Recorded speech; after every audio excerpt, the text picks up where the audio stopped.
My name is Bella. Currently, at my husband's request, I am working while also taking care of the house. Although it is difficult to do most of the housework, I take it easy where I can because my husband doesn't care about the details. Above all, when I do housework, I feel like I'm protecting the home where the man I married returns to. That's how I feel. However, I couldn't live such a wonderful married life. Hey, Bella. There's something I'm curious about. Can't you increase the amount of money you send me? Money? My husband Adam's mother, who is my mother-in-law, came to the apartment where Adam and I live and said that Adam's mother has been living alone since Adam's father passed away, but Adam says he wants to support her mother's life, so he sends her a fixed amount of money every month. The amount is $500 per month, but his mother has been asking him to increase it. I'm sorry, we need our own living expenses too. When I gently refused, my mother-in-law let out a big sigh in a contrived manner. I knew it. Daughters-in-law are always indifferent to their mothers-in-law. You must think I'm a nuisance, right? You probably don't want to send me money either. No, that's not true. I'm worried about my mother-in-law, who is lonely after losing her husband, too. However, this is a matter of money, and our life is not so wealthy that we can give her more than $500. So we can't increase the amount of money we send to her. No matter what you say, it's useless. I hate you just as much as you hate me, Bella. This feeling can't be changed. Huh? I didn't particularly dislike my mother-in-law, but it became complicated when I found out that she hated me for this kind of thing. In the end, my mother-in-law came to consult us about wanting to increase the amount of money we send her, and Adam also said, I want to support my mother more, but, Anne was hesitant. At that moment, Adam looked at me, so my mother-in-law glared at me for a moment. Maybe she misunderstood that I was telling Adam not to send money and that's why the amount of money wasn't increasing. I originally had little to do with my mother-in-law, so I didn't know whether we were on good or bad terms, but I realized that our relationship was bad. In addition, I later realized that Adam's mother was more important to him than I was, his wife. Hey, Bella. I still want to increase my mother's allowance. Huh? Did you say that because your mother told you that? I think it's impossible to increase the amount from $500. We talked about it again after your mother left. But my mother is still living alone in her parents' house. Isn't that pitiful? Even if you say it's pitiful. So, why don't we increase the amount of allowance from $500 to $1,000?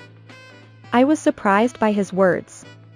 The number of allowances of $500 was a number that he had arrived at after dividing the rent and living expenses with me and subtracting the amount of savings for the future. When we got married, Adam said, let's each take care of our own parents and not force our parents on each other. At that time, I began to think that Adam didn't want to take care of my parents. When Adam and I got married, we promised that we wouldn't live together with our parents and that we couldn't invite our parents to our home without the consent of our partner. So my parents have hardly ever come to the apartment. My mother-in-law had never come either, but I didn't hear anything about her recent visit. I think Adam must have been contacted by his mother, but he broke the promise he made when he got married. He made a rule and then broke it, and he intends to make me keep the rule while he breaks it. As evidence, he says he wants to increase the amount of money he sends to his mother from $500 to $1,000. If he is going to raise that $1,000, he will have to cut his living expenses or savings. In other words, he is relying on my income as his wife. I asked him that after I found out. How are you going to prepare $1,000 by yourself? It may be a little cold, but we promised each other when we got married not to cause trouble for each other's parents. There is nothing to say but that it is terrible that he broke that promise without apologizing. I have no choice but to ask Bella to give me the money. I'm barely making it with $500. Besides, isn't it strange that only I am giving money for my mother's support? I twisted my face. Who are you to say that's funny? He was the one who decided to take care of his own parents. When my mother broke her bones and it was difficult for my father to do the housework alone, I went home once. At that time, Adam said something stupid like, if you go home, the housework here will be neglected. Isn't that sacrificing my life for your parents? He hates being involved with my parents so much. That's why I haven't mentioned anything about the money he sends to his mother so far. And yet, he has no right to say that it's strange that only he pays for his mother's money suddenly. What are you talking about? You're the one who said when we got married that you would take care of your own parents. But now you're breaking that promise and asking me to help only your mother when your mother comes crying to you. That's different from what you said before.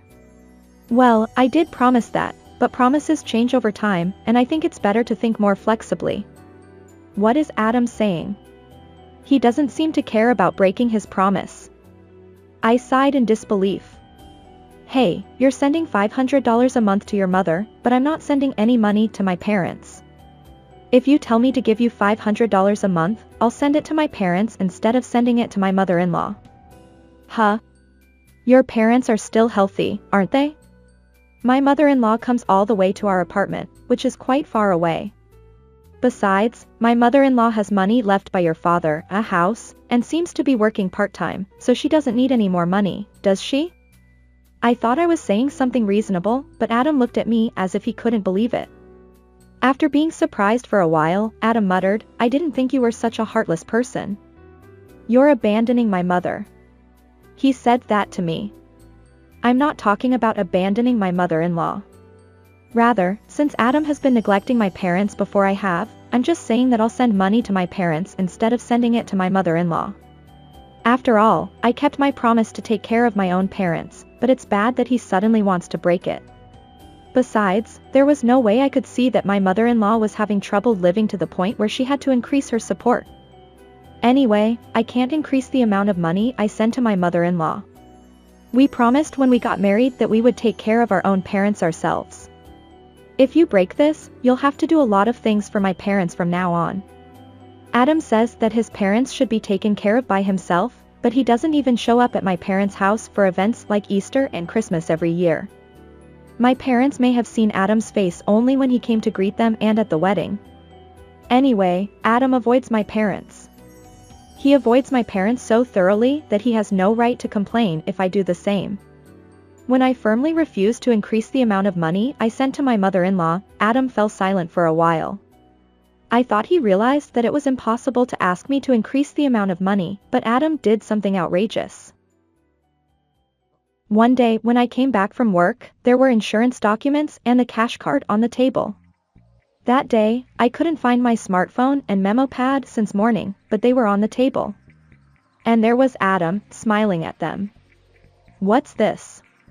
When I looked at the insurance documents, it was the insurance I had contracted. It was about the cancellation procedure. It was as if he was checking the cancellation procedure one by one. I canceled your insurance. Now you don't have to pay extra money for insurance every month, right? What? I was confused. Then I took the cash card. This account is that Adam and I use jointly, and the name is Adams, but we save the same amount every month. I checked. And in the last column of the page of the account, it was written 0. All the savings we had done so far had disappeared. What is this? The savings are gone. Oh, I withdrew all of it and supported my mother. What? It's my money, so you don't have any complaints, right? Look, isn't the money of a married couple the husband's? I didn't say that. This money was something that you and I had been saving little by little for the future.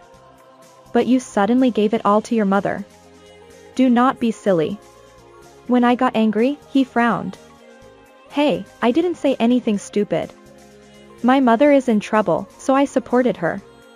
Now she won't ask for an increase in the amount of allowance, and you don't have to worry about my mother anymore. Even so, our savings, do you understand? We had $30,000 in savings. You gave it all to your mother all of a sudden. Don't mess around. As soon as he realized that I couldn't calm down, Adam began to get angry. Oh, I see. You don't care what happens to your husband's mother, do you? You don't care about my mother, who is living alone and lonely. I didn't say that, but it's definitely true that my mother-in-law doesn't need any more support. I've never heard of anyone who can't live without $30,000.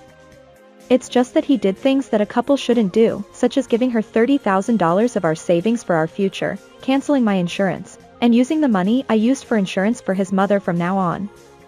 For Adam, making his mother happy was more important than his promise to me. I was stunned. Anyway, the $30,000 I gave to my mother won't come back. So keep saving money properly. I'm going to give my mother a present when I save money again. What is this guy really saying? He tells me to work hard to save money, but he says that if I save money, he'll give all the money to his mother. He has no intention of saving money for our future. He doesn't even imagine building our own home or raising children. For him, his mother's life comes first, and our life together doesn't matter. I gave up. It's useless to ask anything of this person and my mother-in-law. Even if I ask my mother-in-law to return the money, she will say that it is the money her son gave her and that she has no obligation to return it if her son's wife asks. I understand. I won't expect anything from you anymore, I said and left home. I rushed to a law firm and consulted with them. Although I had been saving a fixed amount of money every month, he withdrew all of the couple's money and gave it to his mother-in-law. When I told them about it, they said, let's get half of the money back, as if he had embezzled the couple's money. I decided to proceed with the divorce and receive it as a property division. When I handed him the divorce papers, Adam said, "Divorce papers? Are you trying to threaten me? I'm not affected by such threats. Give up already." He seemed to think that I wouldn't divorce him for some reason and was full of confidence. I was amazed at Adam's attitude and wrote my name on the divorce papers after he did, saying, "I'll submit it to the office." Since the apartment was rented in Adam's name, I left the house with all the home appliances and belongings I bought myself. When Adam came back while I was packing the last of my things, he was surprised and said, "What?" But he couldn't stop me. I quickly sent my luggage to my parents' house and said, "Goodbye. Later, through a lawyer, I'll ask for a property division or repayment of the embezzled money, so pay up properly." He tried to stop me, but I didn't look back once. And then, a month after I returned to my parents' house, I learned from a neighbor in the apartment that Adam was going to work every day with a gloomy face. My ex-mother-in-law called me suddenly and said, "Hey, Bella, Adam said he would give me $1,000 from now on, but this month he didn't give me $1,000, let alone the usual $500. You must have done something, right? Did you tell him not to give me money?" "Huh? Who are you?" I asked. "What? What kind of language is that to use with your mother-in-law?" she replied. "I don't have a husband.